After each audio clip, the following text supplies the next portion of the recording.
I'm going to take that lesson beyond my grave. Because I know that moment for me has taught that anytime if I ever hit any pinnacle of success in my life, I will never ever think that it's too big. Because the moment I do that, I'm taking away every possible new creative thing that I can do. Which is why a Steven Spielberg is going to keep making brilliant films. Which is why a Rajamouli sir is going to give us more than a Bahubali. He's going to give an RRR. Because he's so grounded with who he is. Because these baggages will only slow you down or it'll blind you. Yeah. Not going to do any good. Nothing good. So Puneeth Anna, I mean, he was a revelation. He was an absolute revelation, and I've not seen anyone. I've never met anyone other than, because up until meeting him, I always knew of superstars as a certain way. He changed that perception for me. Certain way as in? That they would be arrogant, or they would not appreciate people's time, that they would not appreciate another person's love for them, or that they would take it for granted, or that they'll be complacent with it, or that they will not nurture, they'll not allow that to nurture into their psyche. In this journey, how did you meet Danish? Danish Sait. Yeah. Of course, the Humble Politician Nograj. Right. Yeah. I even saw the video wherein you guys did a improv in Prestige recently, celebrating. There's a clip wherein you guys are playing shuttlecock. 28 years of friendship and all of that. You guys are just flowing, so comfortable in each other's presence, and then... Yeah, I think he's one of the best improvisers in the country. As a performer, I think his improv skills are on another level. We met when I was doing improv already at that time. We were performing in Allianz in Bangalore. We were performing on stage. And we were, at that time, there were other players on stage with me. I was on stage with 3-4 other players, other improvisers. And Danish had come to see the show with his mother. Mm-hmm. He was in the audience. Mm-hmm. And he had just returned from Dubai. He had started doing something for Fever. I think he was doing that Karan Johar. He was Coffee with Kiran. That's a sparkler which comes on yes, radio, he was doing right? that. And he had come with his mother, and he really loved the show, and he kept telling his mom that I need to be on stage. What am I doing? So he tried to meet the producer of the show at the back of it. He couldn't meet me that day, but he met the producer. He tried to meet the producer of the show. He couldn't meet. Then he bumped into the producer of the improv a little later somewhere else, and he went and said, "Yeah, I came for the improv last week. How do I become a part of this?" And that time there was no Instagram, right? No social media. We had Facebook, but there was no DMing and sliding into someone's DM and all wasn't there. So my producer said, "Yeah, Saad does tryouts. He does auditions. Come for it." And he came for one of the auditions. Mm-hmm. And the first scene that he did with another co-actor at that time, I was sitting like this on a chair, and he was doing the scene. Well, he did Nagraj. He did Nagraj's character in that scene. Who created Nagraj's character? So that time we didn't have a name for it. Uh-huh. He just became like one South Indian uncle, and he did another scene. He was like, "Okay, yeah, farmer, I'm going to take your farm. I'm going to take your land," like something like that. He did in that scene, and I watched him, and I was like, "Wow, he's got It's like my professor in front of me. That's the first thought that I got. And as we walked, and I met him, and he was very energetic as he always is. We immediately hit it off. We said bye, and then the same person that he was performing with, I saw him walking to his car. And and I was going towards my car with the other actor, and I looked at her and I said, "This guy is going to be a star." Mm-hmm. I just said it in passing. I just looked at her and I said, "This guy is going to be a star." Why? Because I saw what he did in that 1 hour rehearsal in the audition. He killed it. He was amazing, and I was like, "What? This improv skills are next level." I think that's when then he came and joined the improv. Then we started performing together. Then both of us used to do those videos where he used to be Nagraj and I used to be the journalist. The first, we used to do Facebook Live videos. I'm talking about 2014, like 10, 11 years ago. Those went viral. And then that's how the character Nagraj came about, where he already had the sound, and then we gave the name. He gave the name Nagraj already. Mm-hmm. And then that's how we built it. Then Humble Politician came about, and the entire journey started from that. So, Saad, I think before we get into Humble Politician Nograj, the movie, and the rest that series, followed, I would like to understand what is this improv. So, little digging that I did about the stats and what is this. Chicago apparently is considered as the birthplace of modern improv. Yeah. So there are like 300 improv schools, 6 lakh people have trained. So, but you are the man who got improv to India, right? So why the thought, and how did you stumble upon this? Yeah. Wow. It just makes me look back beautifully.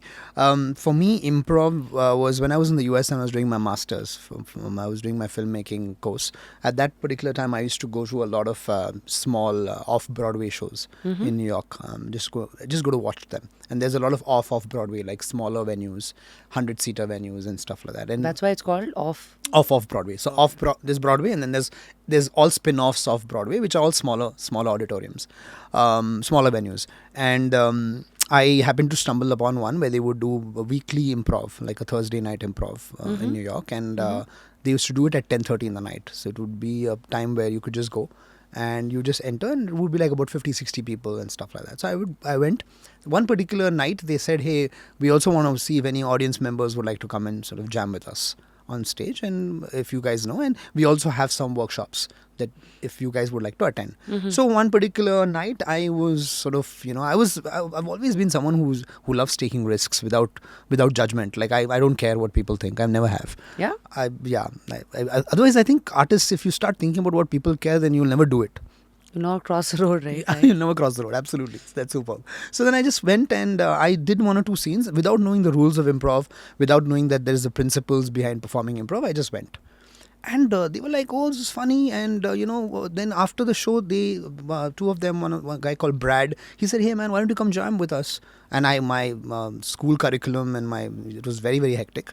But I used to be a person, and at that time I used to sleep very less. So I was like, I need to learn as much as possible. I'm going to sacrifice on a lot of other things. So my focus was learning.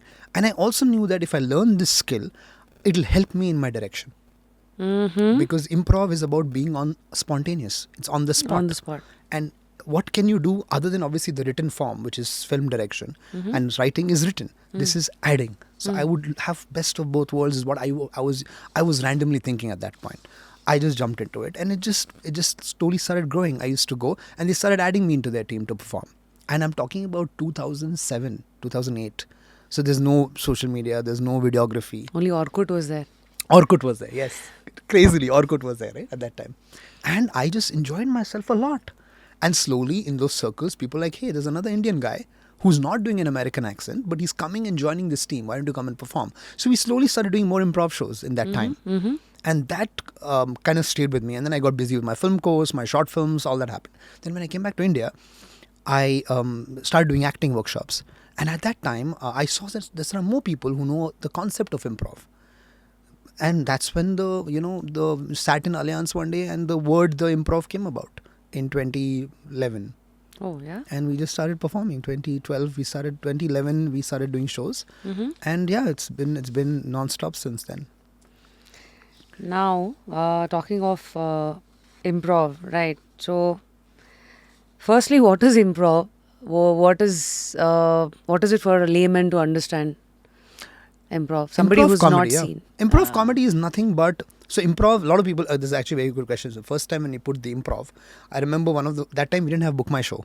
So there used to be calls. So you put a number for calls for tickets. So you either could call and pick up a ticket at the venue, or you would come on the day of the show. So I remember one uncle called. Nange, I want barbeko ee show ke.